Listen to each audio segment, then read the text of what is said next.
베드로전서 4장 10절 11절 말씀입니다. 세번역 성경으로 제가 받들어서 읽겠습니다.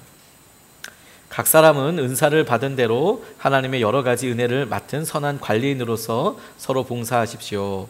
말을 하는 사람은 하나님의 말씀을 전파하는 사람답게 하고, 봉사하는 사람은 하나님께서 주시는 힘으로 봉사하는 사람답게 하십시오. 그리하면 하나님이 모든 일에 예수 그리스도로 말미암아 영광을 받으실 것입니다. 영광과 권세가 무궁하도록 그에게 있습니다. 아멘.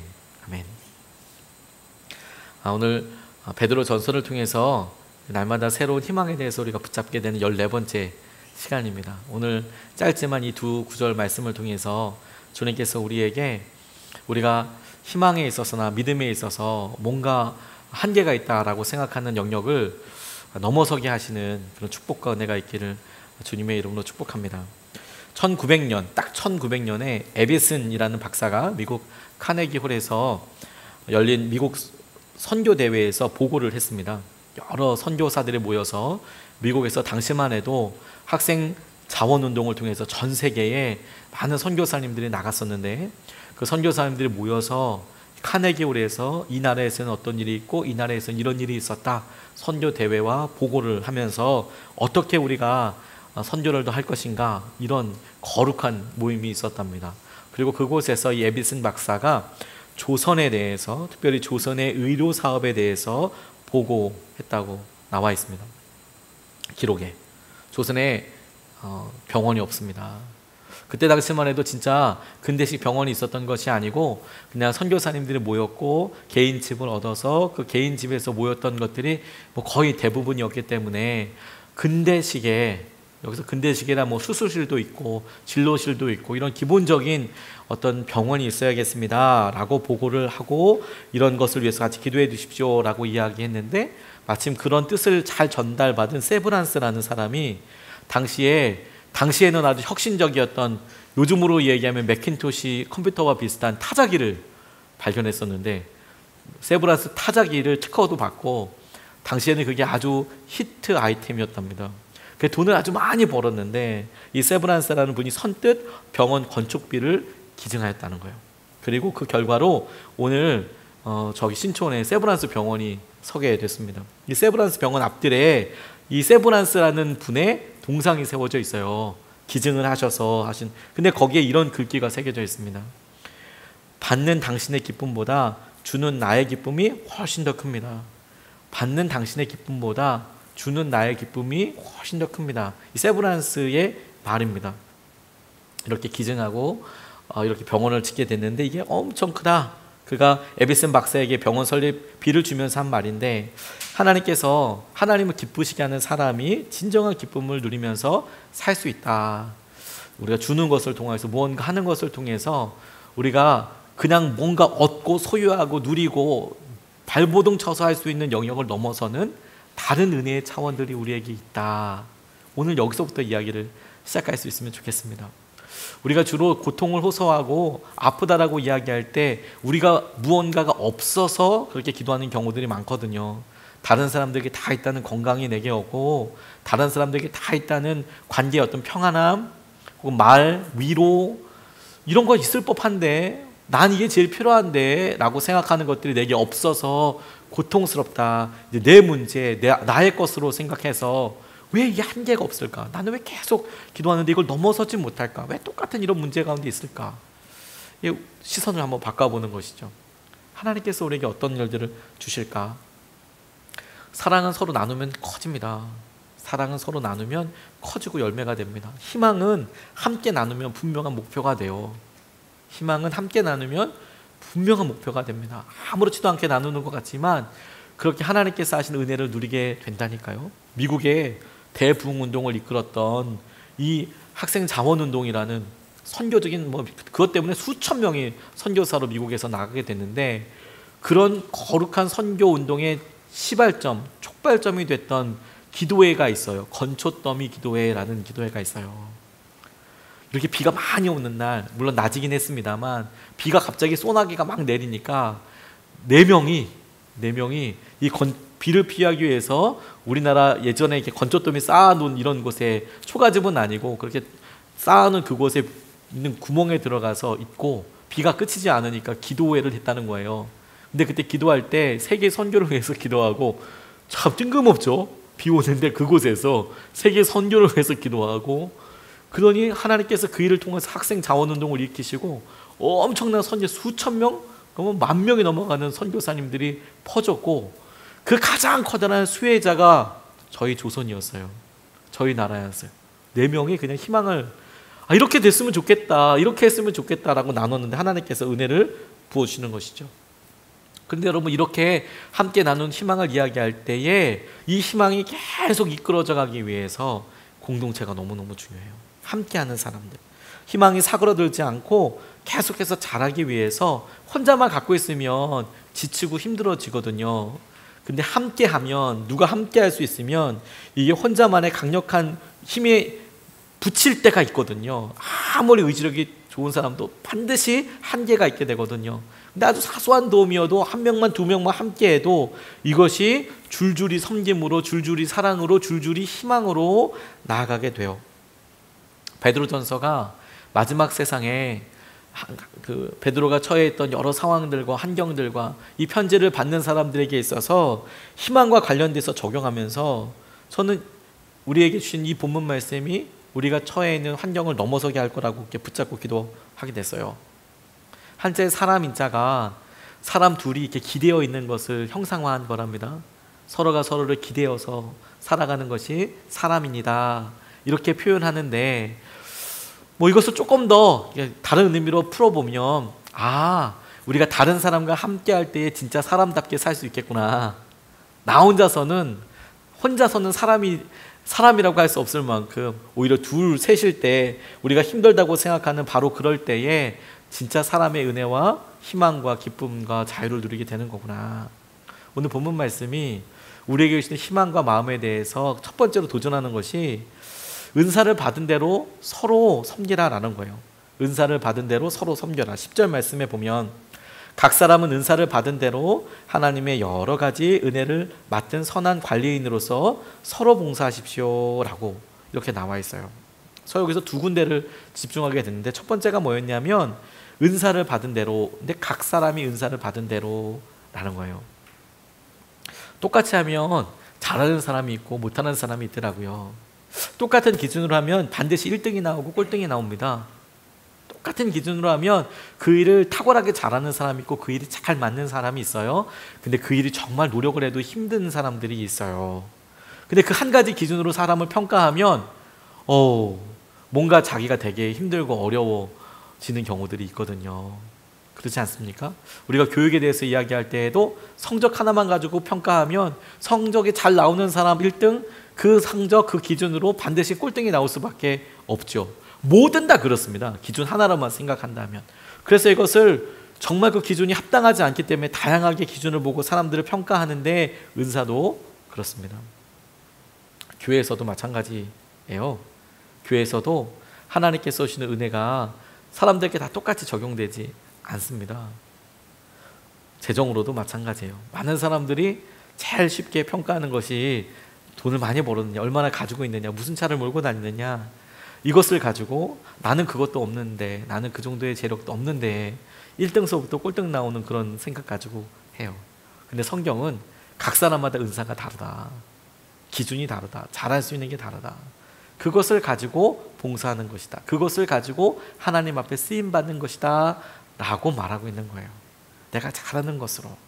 그러니까 교회에서 어떤 분은 마음을 다하여서 교회를 섬기고 몸으로서, 또 어떤 분들은 재정으로 그게 은사니까 그렇게 할 수도 있고, 어떤 분은 또 사람들에게 칭찬하는 말로, 어떤 분은 성실함으로 그 자리를 지켜주시는 것으로, 각 사람마다 잘할 수 있는 게 탁월하게 다르거든요. 근데 그거 못하시는 분들도 참 있어요. 사람마다 다 다르다는 것을 생각해 본다면 우리가 구원을 어떻게 받았는지를 생각해 봐도 쉽게 이해할 수 있어요. 사람마다 은혜에 받는 포인트도 다 다르고 하나님을 만나게 되는 장소도 다 달라요. 그 은사도 다 다르고요. 제가 참 좋아하는 이야기 중에서 어떤 분이 고등학교 학생들 데리고 수련회 간 이야기를 이렇게 적어 놓으셨는데, 청소년 사역하는 이분이 수련회 가는데 너무 은혜가 있었다는 겁니다. 눈물과 콧물 다 흘리고 참 예배 집회가 너무 좋고, 그런데 그 수양관으로 향하던 때에 있었던 일을 이야기했어요. 그 집회는 너무 좋았지만 그 수련회 갈 때에 타이어가 펑크가 났대요. 승합차가 비가 엄청나게 퍼붓고, 그 연장은 변변치가 않고 뭐 누구 부를 수도 없고. 그런데 이제 청소년애들이랑 같이 갔으니까 누가 도와줘요? 전도사님 혼자서 나가서, 애들 비가 오니까 바깥에 빼지도 못하지 않습니까? 애들 다 태우고 혼자서 이게 차를 드는 걸 작기라고 하거든요. 작기로 막 이렇게 힘이 더 들죠 뭐. 왜냐하면 차가 무거우니까. 짐도 있고 학생들도 그대로 있고, 비는 자기 혼자 맞고. 야, 비 오는데 땀 찍 나면 여러분 혹시 그 기분 느껴보신지 모르겠어요. 비가 나는데 몸은 덥고 땀은 나고 막 타이 다 맺는데 이거 진짜 찝찝합니다. 엄청납니다. 근데 하는데 잘 안 되고, 그러니까 막 시간은 늦어지고 아이들은 바깥에 보면서 계속 얘기하고, 짜증이 점점 게이지를 넘어서 폭발. 팍. 그래서 인내 한계에 도달해서 이성을 잃고 말았대요. 친구를 막 고래고래 소리를 지르면서 막 욕을 했대요. 타이어 발로 차고 이런 거 여기 거기만 있으면 그냥 방언이 터진 듯 막 그냥 얘기를 해버렸대요. 그래도 어떻게 해요? 자기가 타이어 갈아야지. 그래서 결국엔 타이어 갈고, 그리고 승합차에 올랐는데 뒤에 애들이 아무 말도 안 하고 갔대요. 왜냐하면 지금 우리 전도사님 말 걸면 폭발한다. 저 터진다. 이거 분위기 알지 않습니까? 그래서 수련회 장소 갈 때까지 싸날. 왜냐하면 이 전도사님 뭐 다 젖었고 시트 다 젖고 와서 막 김 모락모락 나고 막 이런 상황에 진짜 무서운 거죠. 막 신경질 내고 그러니까 완전 조용하게 수영회까지 갔대요. 그리고 뒷좌석 애들 눈치만 보고. 그런데 수련회가 예전처럼 예배와 설교와 찬양과 회개로 이렇게 초대로 이어지면서 은혜롭게 끝났고, 수련회에서 진짜 믿을 수 없을 만큼 큰 기적 같은 일이 일어났는데, 정말 어렵고 힘든 아이가, 저 아이가 진짜 변화될 수 있을까라고 싶었던 아이가 변화된 거예요. 가정적으로도 힘들고 뭐 여러 상황에서 쟤 저렇게 삐뚤어 나가 이유들이 많다라고 생각될 그런 아이가 확 변하게 된 거예요. 그래서 이제 사람들이 물어보는 거죠. 예수님을 따르기로 했다고, 믿기로 했다고. 그 이유를 물었대요. 설교 때문에 네가 이렇게 변하게 된 거냐? 아니라고. 뭐 찬양 때문이냐? 아니라고. 그럼 통성기도할 때 네가 하나님께서 너를 만져주셨냐? 아니라고. 그 애가 대답하기를, 수련회 갈 때 전도사님이 타이어를 교체하면서 욕을 퍼부었기 때문에 그걸 보면서 저런 사람이 크리스천이 될 수 있다면 저도 한번 해볼 만하다고 생각했다는 거예요. 전도사인데 막 욕하고 막 이렇게 하는데, 그걸 보고 야, 저 사람도 전도사 되고 저 사람도 예수님 믿을 수 있다면 나도 가능하겠다, 이런 생각이 들어서 은혜가 너무 됐다는 거예요. 은혜가 너무 됐다고. 그때 벌써 하나님께서 만져주신 거죠. 사람마다 은혜를 받는 이유가 다 달라요. 그리고 모습이 다 달라서 어떻게 쓰임받을지도 다 다르거든요. 제가 젊은 분인데 참 좋아하는 분 중에서 서종현이라는 분이 계세요. 선교사님입니다. 설교자예요. 그리고 탁이라고 하든가 독고탁이라고 하든가 아무튼 뭐 그 래퍼예요. 근데 젊은 분인데 참 좋아해요. 왜냐하면 아이들이, 청소년들이 좋아하는 그런 말씀을 전하거든요. 그래서 그런 살아있는 말을 쓰는 사람들 좋아하다 보니까 이분 집회하는 것도 몇 번 보고 그랬어요. 30대 중반 초반 정도 되는 분인데, 근데 이분이 기가 막힌 삶을 살았어요. 그냥 뭐 고등학교 다닐 때는 뭐 거의 뭐 이렇게 지역을 통솔하는 이런, 그리고 고등학교 때 칼침을 맞기도 하고요. 칼에 맞아서 진짜 실려가기도 하고, 뭐 정신병원에 입원도 하고 막 그런 삶을 살게 된 거예요. 그런데 그런 어려움과 험한 일들을 겪었던 것들이 지금은 아이들이 무엇 때문에 두려워하는지, 무엇 때문에 분노하는지, 이런 것들을 다 배워내는 그런 그릇으로 쓰임받고 있는 거예요. 본인이 소년원에도 이렇게 갔다 왔는데 이분이 문신이 많거든요. 어렸을 때부터 많이 놀았던 것 때문에 옷에다가 옷을 입지 않아도 옷이 있는 그런 피부가 됐어요. 그래서 막 이렇게 있는데, 소년원에 가서 말씀을 전할 때 훈화 시간에 옷부터 벗는다는 거예요. 그러면 이제 앞에 있는 아이들이 일단 감동. 이 옷이 막 다 근육이 살아 움직이는데 뒤에 막 이렇게 문신 있고 막 그러니까. 그러면 이제 아이들이 전도사님이나 뭐 선교사님 이렇게 부르는 게 아니라 형님으로 부른대요. 형님, 형님 제가 한번 제대로 살아보겠습니다, 이런 생각을 한다고 이야기하더라고요. 모습이 다 다릅니다. 어떻게 다루심 받았는지 다 달라요. 은사가 다 달라요. 그래서 중요하다고 생각하는 것도 다 다르고요. 자신이 급작스럽게 힘들어하는 일들도 있고요. 어떤 사람들은 그 일을 참 쉽게 해요. 그래서 우리가 다 서로 다르게 그렇게 쓰임 받는 것 같아요. 각자가 다 다르다. 그래서 이 본문에서 서로 봉사한다는 것이 중요해요. 각자가 다 다른데 그렇기 때문에 서로 봉사하더라. 서로 내가 은혜를 받았다고 생각하면 그러면 자신이 할 수 있는 일들로 조금만 섬겨주면 돼요. 그리고 그것으로 충분한 거예요. 내가 다른 사람과 똑같이 하지 못한다고 해서 그냥 마음에 불안할 필요 없어요. 내가 할 수 있는 것으로 그렇게 하면 돼요. 겉으로 씩씩해 보이고 잘하는 것처럼 보이지만 사실은 많이 힘들어하는 사람들도 있거든요. 근데 그런 사람들에게 아무렇지도 않게 옆에 같이 있어주는 사람이 표현은 안 해도 얼마나 중요한 힘이 되고 얼마나 중요한 의지가 되는지 몰라요. 지나고 나면 그 사람들 때문에 감사하고 고백하게 된다니까요. 저 안인순 성도님이라는 분 설교 때 여러 번 이야기했지만 제가 고사리교회에서 담임할 때 하나님께서 저에게 주셨던 축복이었습니다. 이분이 혼자서 새벽 예배 나오시는 분이었거든요. 수요 예배 혼자 나오셨어요. 금요 성령 집회는 없었어요. 금요일 날은 없어요. 대신에 저희 토요일 날 예배 드렸어요. 새벽 예배 날마다 드렸어요. 주일 날도 예배했어요. 새벽 예배를 날마다 하는 대신 수요 예배는 있지만 금요일 날은 모이지 않았어요. 이분 혼자서 예배 다 오셨거든요. 혼자서. 근처에 계신 성도님들은 거기가 문경세제 아니었기 때문에 장사하시느라고 다 오지 못하셨어요. 주일날에는 그 시간 잠깐 비워서 얼른 예배 드리고 가는 정도였고, 그나마 저희들이 그때 당시에도 저희 미자리 교회가 저희 옆에 마을에 조금 떨어져 있지만 옆에 먼 마을에 있어서 아웃소싱 했습니다. 그래서 저희 동네 아이들을 그곳 전도사님이 다 모시고 데리고 갔어요. 그래서 거기는 어른이었기 때문에 교회학교 예배를 드리고, 저희 교회에는 그래도 어른들이 몇 명 있었기 때문에 교회학교 예배 드리지 않고 어른 예배를 드렸어요. 그러니까 서로 교회가 이제 윈윈하는 거죠. 거기는 그렇게 교회학교에 특화된 사역을 하고 저희는 어른이 특화된 사역을 하고, 물론 그쪽에서 오는 어른들은 없었습니다. 거기 이제 주일 예배를 아이들과 함께 예배드리고, 근데 이분이 거의 혼자서 예배를 다 와주셨어요. 새벽 예배 이렇게 나오시는데 그게 자기가 간절하니까 나오기도 했지 않습니까? 그런데 제게 있어서 교회가 교회되게 하는데 정말 중요한 역할을 하셨더라고요. 한 분 성도님 때문에 저는 설교 날마다 준비했거든요. 날마다 준비하고 그 날마다 준비한 설교와 그 설교 과정과 그게 제게 얼마나 중요한 훈련이고 도전이었는지 몰라요. 그리고 만약에 한 분이라도 없었으면 막 서울에 와서 살고 혹은 지내고 그렇게 내려가지 않았겠습니까? 성도가 뭐 수십만 명이 있는 게 아니었기 때문에 그냥 와서 자연스럽게 있고 그랬을 텐데, 한 분 딱 새벽 예배 지키는 것 때문에 거의 서울에 못 올라왔어요. 새벽 예배 해야 되니까. 정말 특별한 일도 미리 광고하고 주일날 광고하고 언제부터 언제까지 이런 일이 있어서 새벽 예배를 비웁니다 라고 정말 최소한, 진짜 사람들이 보면 그렇게 안 해도 돼 이렇게 할 정도 정말 최소한만, 그것도 뭐 거의 하지 뭐 계속 그렇게 새벽 예배 그렇게 했어요.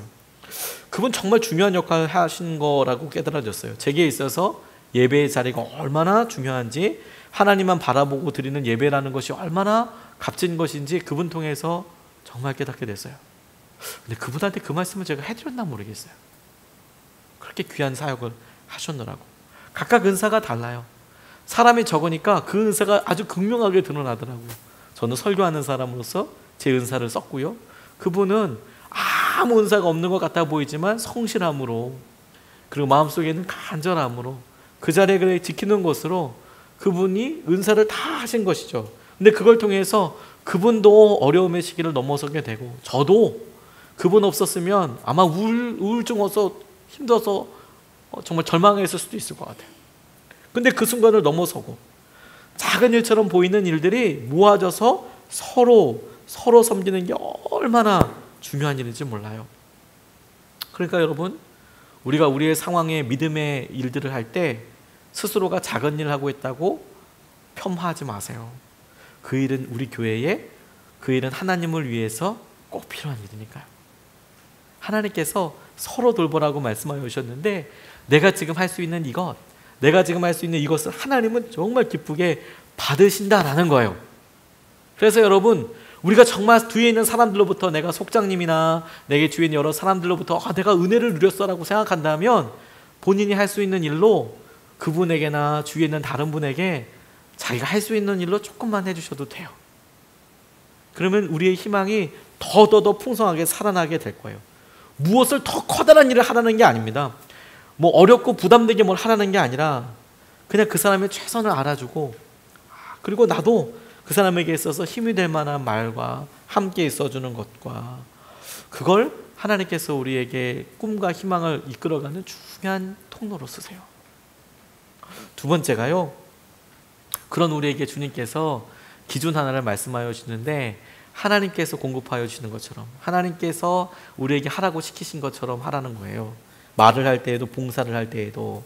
11절 말씀 상반절을 보면, 말을 하는 사람은 하나님의 말씀을 전파하는 사람답게 하고, 봉사하는 사람은 하나님께서 주시는 힘으로 봉사하는 사람답게 하십시오, 이렇게 나와 있어요. 이 말씀을 묵상하면서 저는 사람답게 라는 표현을 이렇게 붙잡았어요. 하나님께서 하나님의 말씀을 전파하는 사람답게, 하나님께서 주시는 힘으로 봉사하는 사람답게 그렇게 하라.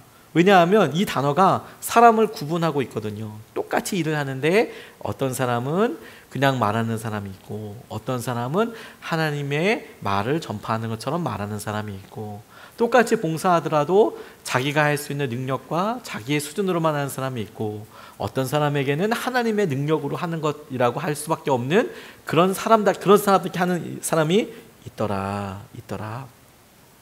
우리가 무슨 일을 하려는 것이 그 일을 통해서 우리의 능력을 점검받는 것이 아니에요. 저한테도 그렇게 얘기해 줬어요. 우리가 무슨 일을 하려고 하는 것이, 제가 무슨 일을 하려고 하는 것이 제 능력을 평가받는 게 아니다. 하나님께서 드러내시는 순간이다. 그거 놓치고 나면 너무 힘들고 공허하구나. 제가 말씀 중에서 저한테 많이 얘기해 줬어요. 내가 설교하는 것은 내 능력을 드러내는 것이 아니라 하나님께서 하시는 일을 드러내는 것이지. 우리가 같이 우리 가족끼리 이야기하고, 직장에서 같이 신유회 활동을 하고, 믿음 생활을 하고, 혹은 그것도 아니어서 내가 믿는 사람이라는 것을 소극적으로밖에 이야기하지 못하더라도, 그럼에도 불구하고 내가 그런 연약한 믿음이라도 생각하고 살아갈 때에 포커스는 내 능력과 나의 믿음이 어떠함을 드러내는 게 아니고 하나님이 드러내게 하시는데 목적이에요. 하나님이 주시는 힘으로 하는 사람답게, 하나님의 말씀을 전하는 사람답게 그렇게 해라, 이렇게 이야기해요. 갈멜산 꼭대기에서 엘리야가 바알 선지자 450명이랑 대결할 때, 그때에 누구의 선지자, 어느 신의 선지자가 더 똑똑한지, 어느 신의 선지자가 더 유능한지 이걸 가리기 위해 했던 것이 아니었어요. 어느 신이 진짜 능력 있는 신인지, 어느 신이 살아계신 하나님인지를 드러내는 순간이었어요. 우리가 하나님이 전파하시는, 하나님의 말씀을 전파하는 사람답게, 그리고 하나님께서 주시는 힘으로 한 일을 하는 사람답게 봉사라고 이야기할 때, 우리가 하나님께서 우리에게 통로 삼아서 일하시는 것, 그걸로 하나님께서 우리가 할 수 없다고 생각했던 것들 넘어서게 하신다는 거예요. 여러분, 이게 가장 극명하게 일어날 때가 언제냐면 힘들 때입니다. 큰 일, 중요한 일을 보면 사람들 다 열심히 하더라고요. 저 큰 교회에서 사역 많이 해봤거든요. 큰 교회에서 사역을 해보다 보니까 아주 중요한, 영적으로 중요한 모임들이 있어요. 그럴 때는 누구도 다 압니다. 그 시간이 되게 중요하다. 그리고 사람들이 많이 있기도 하고요. 그러면 이제 그것 자체를 되게 나와서 하는 것을 부담스러워 하시는 분들도 있지만, 어찌됐건 간에 앞에 나와서 강의를 짧게 인도하신다든지 간증을 하신다든지, 어느 분이라도 사람들이 많이 모이고 그러면 정말 금식하면서 엄청 기도하십니다. 그래서 하나님이 주시는 힘으로 해야 한다고 고백도 저절로 되고요. 그리고 실제로 그렇게 하세요. 목사들도 그렇게 되거든요, 사실. 근데 진짜 어려울 때가 언제냐면요, 아무도 없을 때, 내가 한계라고 생각될 때, 그때 누구 힘으로 하는지 다 드러나요. 내가 내 힘으로 하고 있다면 이거 안 해야죠. 이거 못 해야죠. 근데 그렇게밖에 결론이 안 되거든요. 아무 말이나 하죠. 근데 하나님께서 주시는 것처럼 하나님께서 공급해 주시는 것으로 하면, 그러면 기준이 달라지게 될 거예요. 내가 이것을 하나님 앞에서 하는 건가? 하나님 앞에서 하는 건가? 다니엘 김 선교사님이라고 아주 총각입니다. 근데 말씀을 참 귀하게 전하시는 선교사님이 계세요. 간증을 하시는데 제가 마음에 참 큰 도전을 받았던 게 뭐냐면, 이분이 말씀을 전하시고 귀하게 쓰임받고 본인이 어렸을 때부터 삶이 되게 독특하게 그렇게 하나님께서 만지셨어요. 독특하게 만지신 게 뭐냐면, 어렸을 때에는 일본에서 자란 거예요. 어렸을 때 일본에서 자라고, 그리고 또 조금씩 커서는 미국에서 또 오랫동안 자라신 거예요. 그리고 나머지는 이제 중국에서 중국 선교사로 이제 사역하시는 거예요. 자기는 한국인이에요. 참 힘들죠. 한국, 일본, 미국, 중국 이런 삶을 쭉 돌아가면서 사는데 하나님이 그분에게 그런 간절함과 진실함을 보셔서 참 귀하게 쓰시더라고요. 이분이 일본에 있을 때 외국인 학교를 다녔는데 큰 은혜를 경험하고 나서 하나님을 전도하는 사람으로 고등학교 때부터 활동을 하셨대요. 후쿠오카라는 지역에서 이렇게 사역까지도 아니죠. 하나님 주신 말씀이 분명하니까. 그러니까 주말 되면 후쿠오카에 있는 큰 사거리 도로의 한가운데 중앙선에서 예수님 믿으라고 크게 소리 질렀다는 거예요. 예수님 믿으세요. 예수님 믿으세요. 그러면 지나가는 차들한테 뭐 욕도 돌려오기도 하고, 가끔은 술 먹은 사람이 지나가다 뭐 던지기도 하고, 일본인데도 그런 일이 있었대요.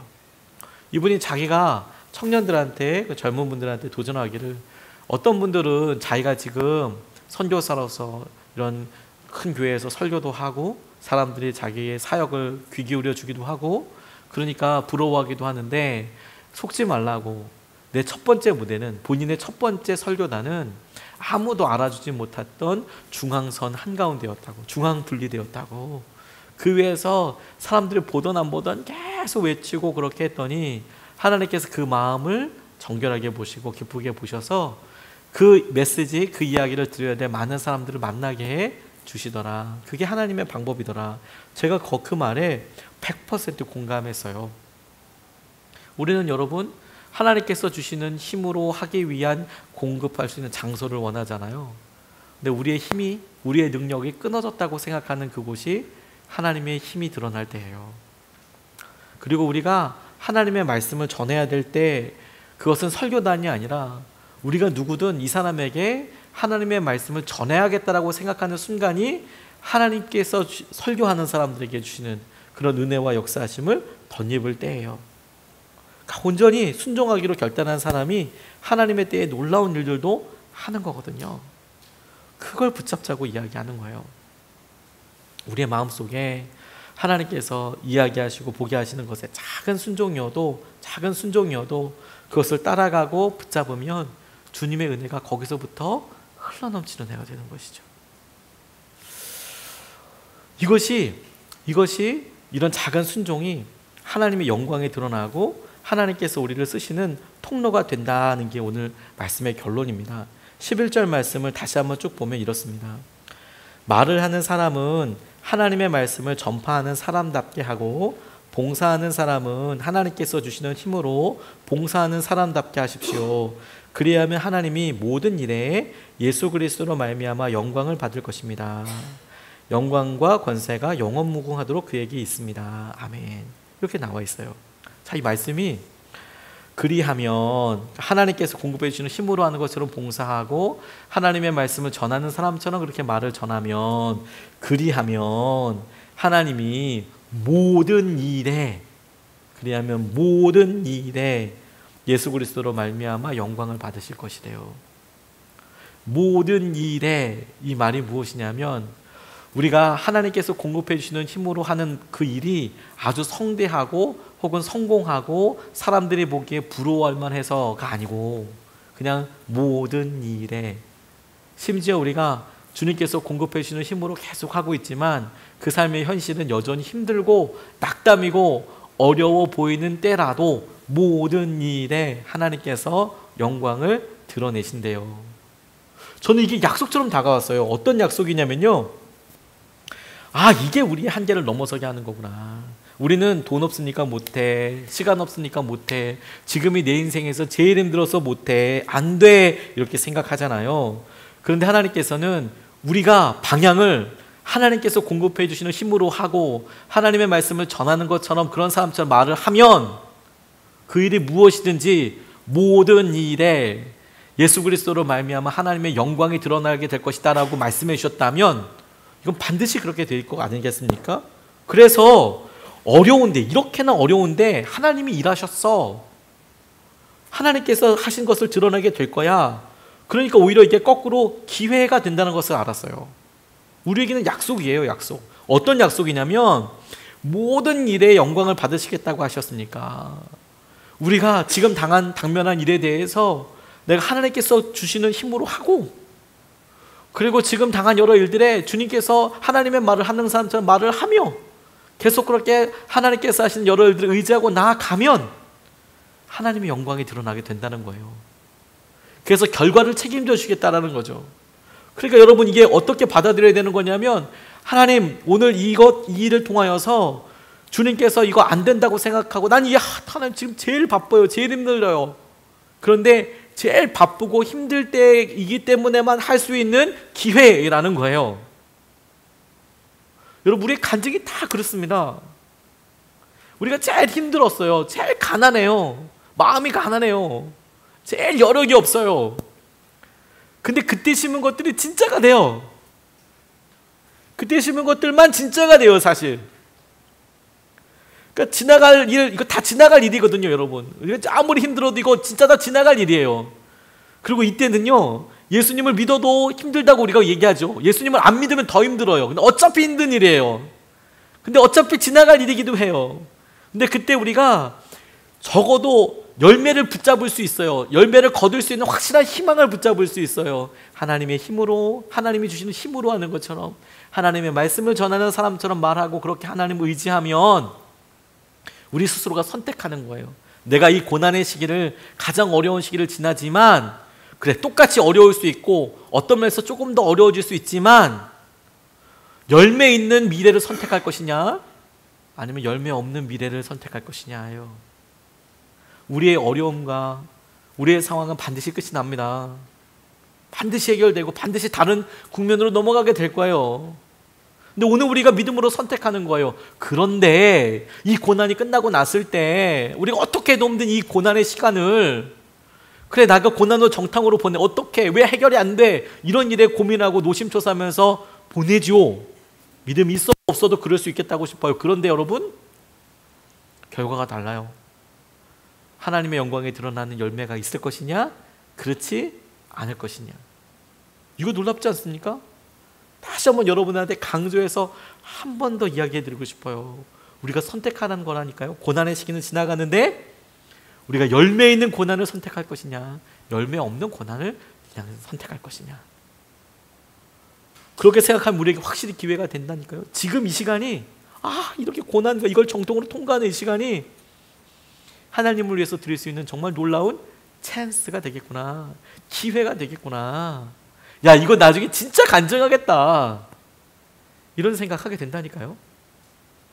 저 고사리교에서 사역할 때 저희 집사람이 얘기 많이 해줬어요. 여보, 너무 힘들어하지 말라고. 왜냐하면 할 일이 너무 없었거든요. 새벽부터 4시부터 일어나서 활동하면 성경 말씀 엄청 많이 읽어도 9시가 안 되고, 성경 말고 책을 한 권씩 읽어도 아무튼 9시면 다 끝나요. 9시, 10시. 무슨 짓을 해도 9시, 10시면 다 끝나요. 그래서 미래 설교를 위해서 영화도 사실 날마다 한 편씩 봤거든요. 그래도 12시 전에 다 끝나요. 12시, 1시 전에. 뭘 해도 다 끝나요. 뭐 신방 하루에 온 동네 다 돌아다녀도 3시면 다 끝나요. 이거 뭐 어떻게 감당이 안 돼요, 이 시간은. 그러니까 제가 거의 거품 물었거든요. 힘들어가지고 이거 어떻게 돼. 일주일은 좋거든요. 한 달 하면 거의 뒤집어집니다. 이거 뭐 어떻게 되나, 읍내라도 한번 갔다 와야 되나, 뭘 해야 되나, 이런 생각이 들었어요. 근데 저희 집사람이 저한테 계속 얘기해 줬어요. 여보, 나중에 이때 진짜 간증하게 될 거라고, 이때 진짜 간증하게 될 거라고. 사실 그때 저 그 말이 이렇게 머리로는 이해가 됐지만 마음으로는 잘 소화가 안 됐어요. 사모는 좋은 거구나, 목사는 어렵다, 이런 생각이 들었어요. 나도 사모면 얘기해 줄 수 있겠다.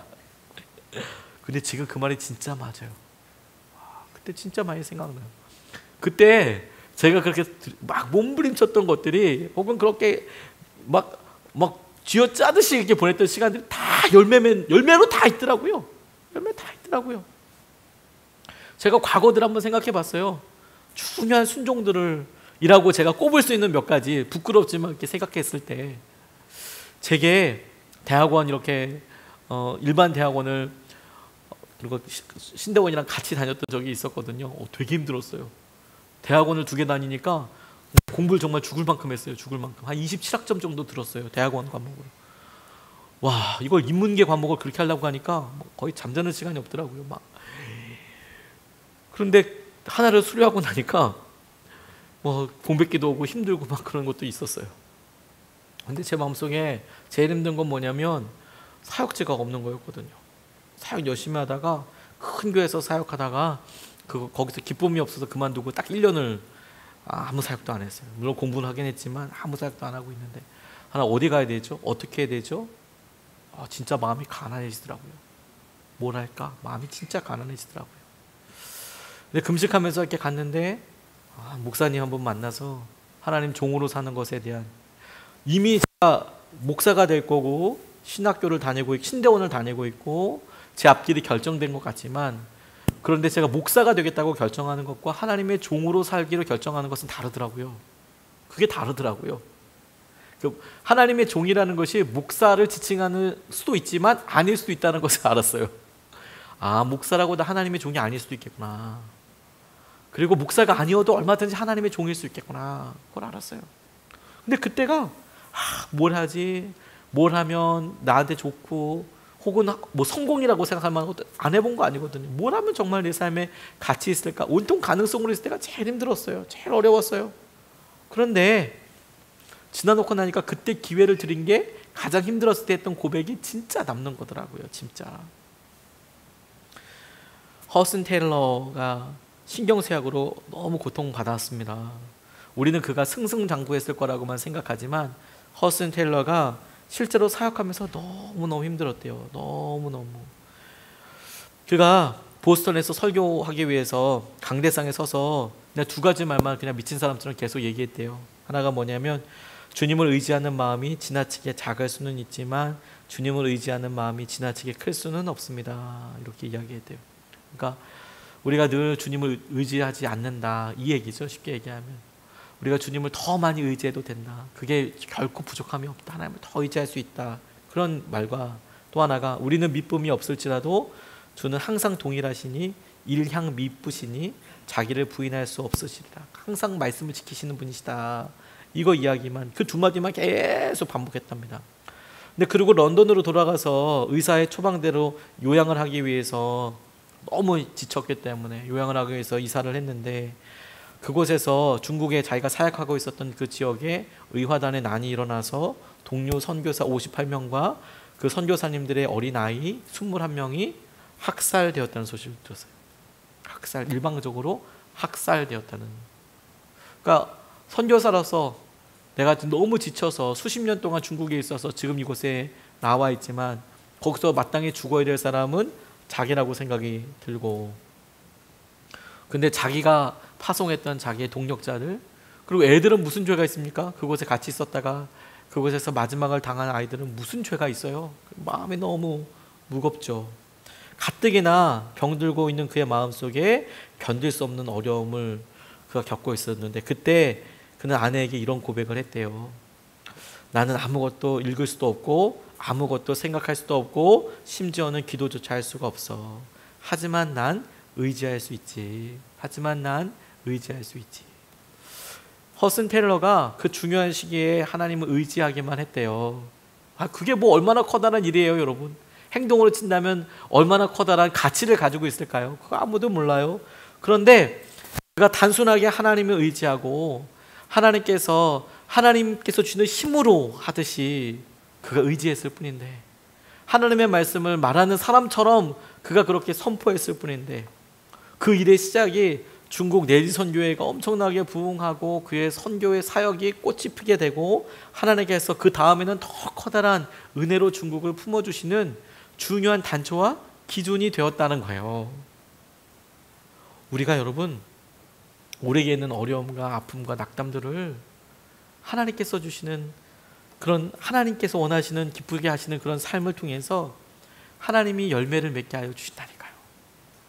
그러니까 오늘 여러분 우리가 기도드릴 때도 방향이 분명한 거예요. 우리가 고난과 아픔이 있죠. 그래서 고난과 아픔의 시기를 우리는 없으면 당장 날 것 같지만 여러 상황들과 환경들 때문에 잘 모르잖아요. 근데 적어도 우리가 믿음으로 선택할 수 있어요.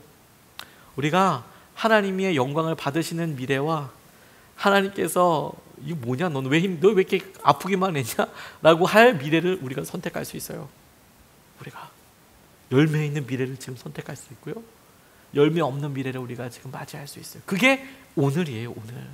오늘 하나님께서 우리가 마음의 결단과 기도와 우리의 방향이 하나님께서 기뻐하시는 일, 하나님께서 우리에게 원하시는 일로 맞춰지게 될 때 우리의 상황 넘어갈 수 있습니다.